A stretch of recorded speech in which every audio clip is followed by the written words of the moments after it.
If you can't sell that product, you're not going to go anywhere.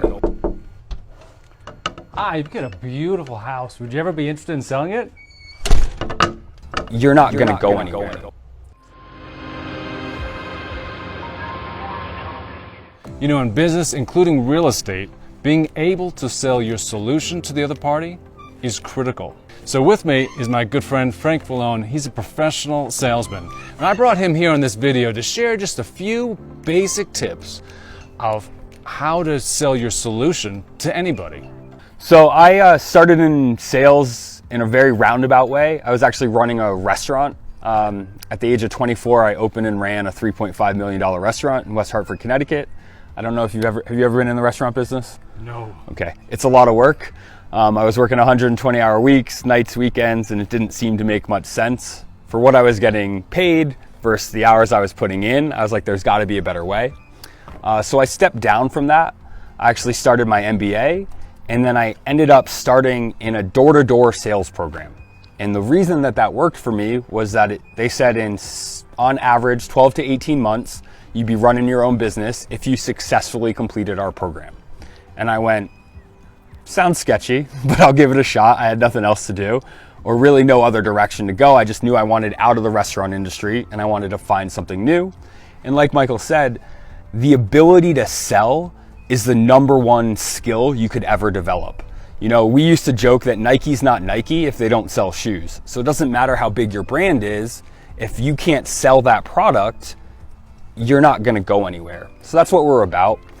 It took me 10 months to complete that program of door knocking. So we would do residential, which was scary as hell. And then we would do business to business, which was equally scary, just in different ways, right? And the biggest thing that I learned there is be bold. And if you can speak well, somebody else will communicate with you. It's really that simple. So the best way to do is practice, and then more practice. In my time there at the beginning, they told me I had to knock on 100 doors a day. Sounds like a lot, and it was, right? But in my mind, I said, if I need to knock on 100 doors a day, I'm gonna knock 120. So that by the end of the week, I am a little bit better than everybody else in the office. I'm competitive by nature, so that just made sense to me. I also sucked so bad at first that I knew I just needed more practice if I was gonna get better at anything. And I'll tell you how I knocked on the first door. If this is the doorbell, I went like this. I just rung anywhere but the doorbell because I was so afraid to talk to somebody on my first door. The second door, I knocked it like this. Not like a full knock, like hello. It was like, oh, nobody's home, and like turned to run away, right? And the trainer that I was working with literally held me from behind and was like, no, you can do it. I didn't say my name correctly the first time I talked to somebody. So my name's Frank, my trainer's name is Sergio. I said, hi, I'm Sergio. No, I'm not. And then stopped talking and shut down. So if you're struggling, I think that's totally fine. It's just not fine to stop at the struggle and not get better. I think the whole point of sales is to start getting comfortable being uncomfortable.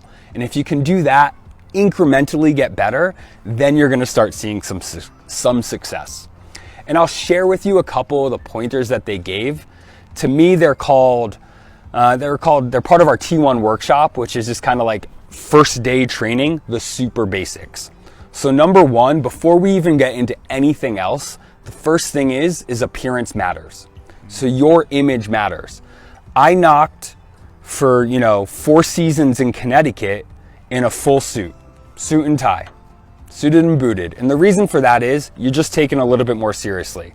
Now, I don't know for you guys if that would be a little bit too much, but I do know a haircut, a shower, and well-groomed goes a long way, right? And the other thing that we learned was to make sure your car was clean. You never know when somebody might end up walking by or going into your car. I don't know if that's something for you. It was for us.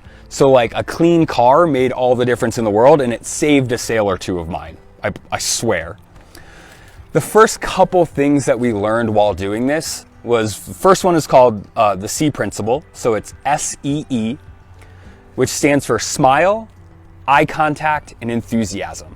And you need to bring all of these to the table. I was taught that every door, every welcome mat was your new Broadway show. And if you went to the Sunday matinee or the evening Saturday night show, you still expected the same from those actors, right? Actors and actresses, right? So if that's what you're expecting to get, that's what you have to be able to give, right? So you had to shake off being tired, being upset, being cranky, any of that stuff went right out the window as soon as I knocked. Show's on, big smile, eye contact, enthusiasm. And there's a reason for these three things. The smile is contagious. If I smile at you, Michael, what do you do back? I gotta smile back. Exactly, you have to. Like, think about it. You can try this in like the grocery store or somewhere else. If you smile at somebody and they smile back, cool, that's what you're doing. Eye contact builds trust. I don't know if you've ever seen those, we're the same age-ish, those like oldie time cartoons with the shifty-eyed black and white villain, right? They're shifty-eyed because they were like this. Make eye contact with the person you're talking to. If you can't make eye contact, you're over the phone, well, you can do a couple things. One, I've done phones for a while now. Put a mirror by the phone, make sure you're smiling, make sure you've got a good like appearance going, because they'll show through the phone. They can hear the smile. I swear it's true. And then the last one is enthusiasm. If you're like Eeyore and you're like, right? Living under a pile of sticks, like that's not gonna work for somebody that you're trying to sell to. Nobody's excited about that. We're all living a day-to-day life of existence that at sometimes is high and sometimes is low. If you come in low, you're never gonna win somebody over. I say you gotta be about 10% more excited than they are to fit the right spot. So if somebody calls or you call somebody and they're like, hello, I'm not gonna be super over the top Tigger. Be like, hi sir, how you doing today? Right? A little bit more excited, a little bit more engaging. If they're already excited, then I'm gonna top them because I want them to be attracted to my energy. Cool. The other one is gonna be icebreakers. So I teach 3 simple icebreakers. One is the weather. So it's universal. It's the one thing that we as humans can't control, but we're affected by daily, right? So you look tan because you just got back from Florida. Yep, that makes sense. You enjoyed the weather. At any point in time, you can stop and talk about the weather. Somebody should interact with you. It's why it's an old joke. The other is a small joke. So my disclaimer with the small joke, just make sure it's appropriate to your audience. Don't drop your mama jokes on people if they're not ready for it, right? And then lastly, and my favorite, a sincere compliment. And I emphasize the sincere because if you drop a fake compliment, people know it automatically, right? They're just attuned to that. So you either have to mean it or you have to be able to sell that you mean it. But one way or the other, it has to sound sincere. It's also easy to do because you can see something and then react to it, which is the other thing that we teach, which is read, relate, relax. So you're gonna read the situation. You take 5 to 10 seconds to read the situation. For door knocking, this was super important. You know, you're gonna see what's going on, the dog's barking, something on the doorway that you can talk about. You're picking up a couple clues as quickly as possible. You relate to that. Oh, I really like this wall hanging. Oh, I really like this garden gnome, whatever it is, right? And then that relaxes both parties. Because if you can get the other person to smile and relax, suddenly you relax a little bit too. Yeah. Again, if you go back to I'm scared and this is scary, because sales can be very scary at first, you need that little bit of help. You need everybody to relax into it. I really like the idea of, you talk about only 10% enthusiasm over the person you're talking about. Because it's so easy, especially if we're nervous, to go overboard with that. All of this comes with practice. Again, go back to what I told you about my first couple doors being scary and not going well, and I couldn't say my name. So my name's Frank. My trainer's name is Sergio. I said, hi, I'm Sergio. Hi, I'm Sergio. Hi, I'm Sergio. And I mean that. I really honestly couldn't. It was bad. So like, it just takes a little bit of practice. The beautiful thing about practice is that while you might hate it, if you do it, you actually do get better, right? Yeah. And that was why the 20 more doors for me on a weekly basis got me better quicker. And I was able to move from door knocking to running my own office in 10 months, right? Like one of the fastest groups to do it. And then maybe 8 months after that, I was running 3 offices in Hartford, Connecticut, Boston, and Providence, you know, with like 150 sales agents under me. Wow. And it all came literally from doing this and applying what I was learning. When you were door knocking, right, and some of the rejections you would get, right? Maybe people are rude to you. Maybe they say, "Oh, you know, I don't want to talk to a salesman." What was your first reaction to that? So the first thing about sales that I think sales really, really honestly teaches is attitude, right? So attitude is like a muscle. And the real way that you build muscle is you go to the gym and very literally you tear muscle apart and you build it back stronger, right? So if I go to the gym and I lift weights and I'm trying to get biceps and make me look really good, right? I'm tearing that muscle apart and then building it back again. And that's what sales does to your attitude, right? Like the real reality is you face rejection every day. You know, going into it, you're going to hear more no's than yeses. That's my initial attitude towards it, is I'm not going to be shocked that I heard a no, because my initial day waking up was, if I talk to 50 people, I am not going to hear 50 yeses. I am not a sales god, right? Like there's nobody out there that's going to magically hear 50 yeses.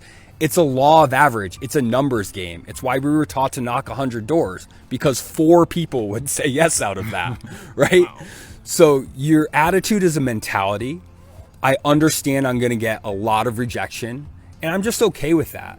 What I learned to do is compartmentalize and roll it off my back. Now, what I got picky about, what I got competitive about, was how was I handling what they were saying to me?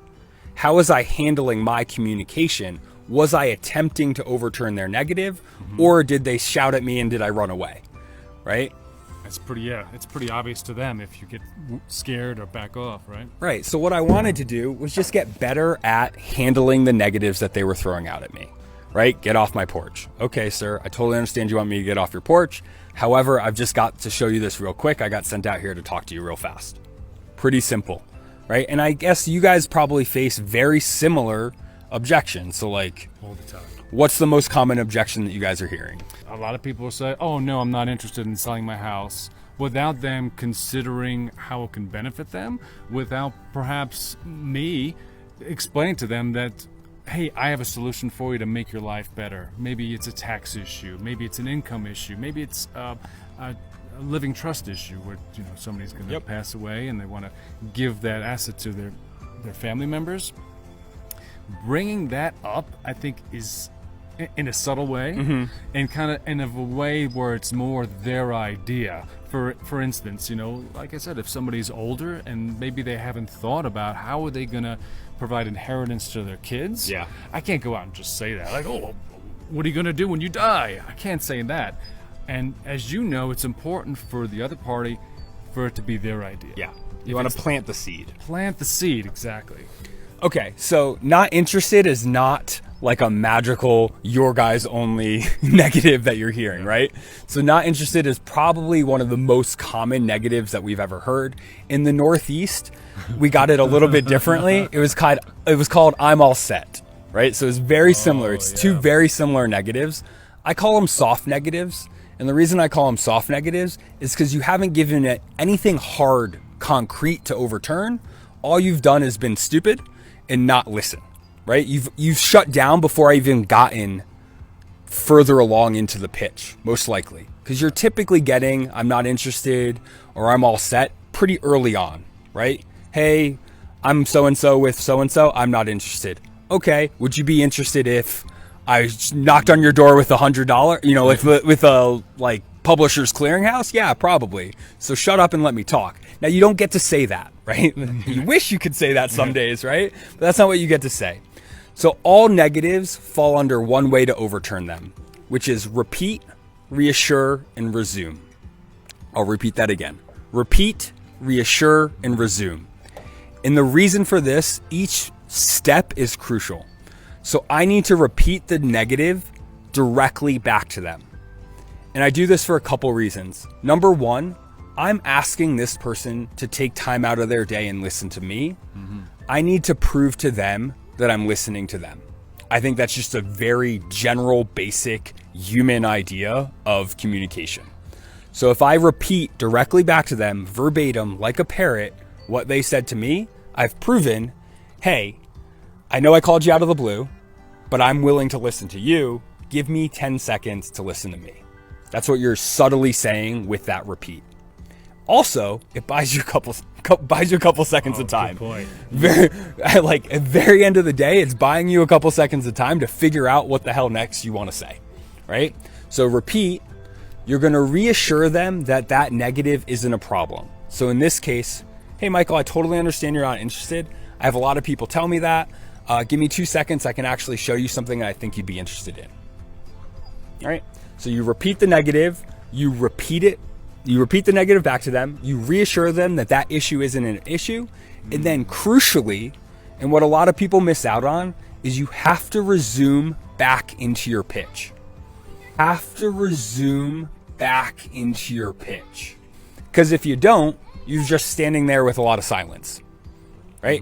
So I've overturned this negative, but if I don't, and if they stop talking, you've won.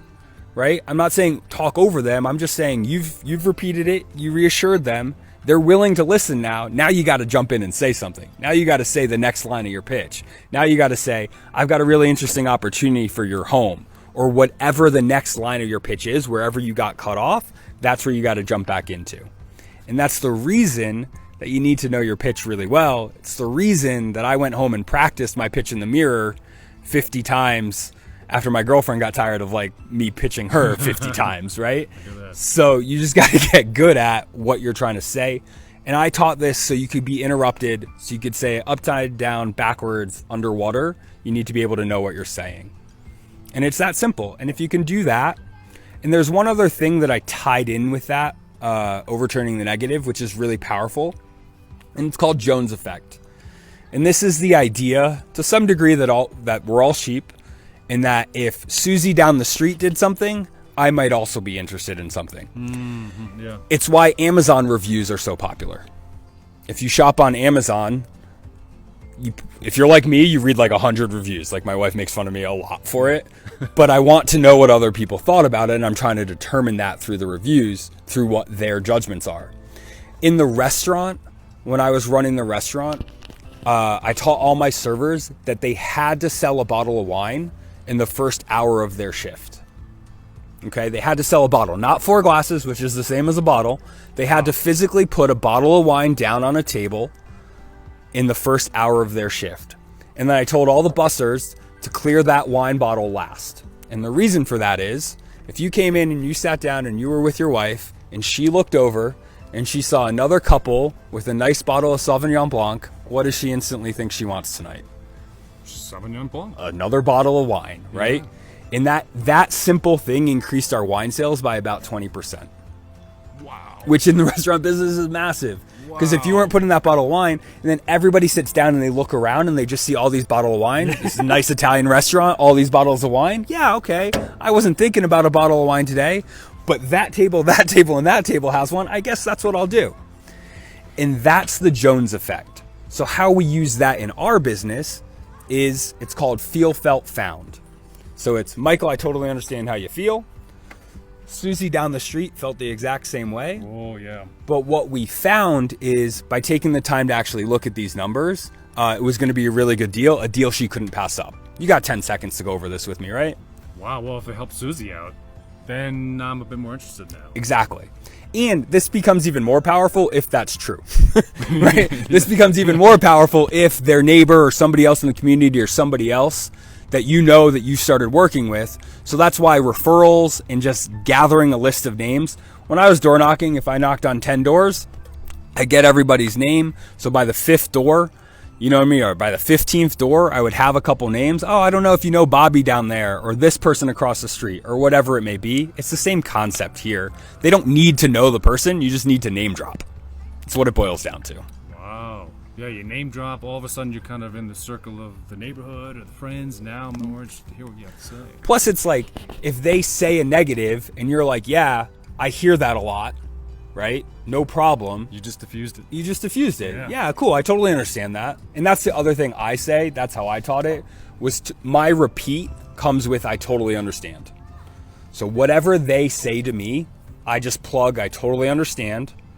Repeat like a parrot back. I've bought myself a couple seconds, which I need still to this day, right? You need a couple seconds to figure out where you're going next, reassuring them, and then resume.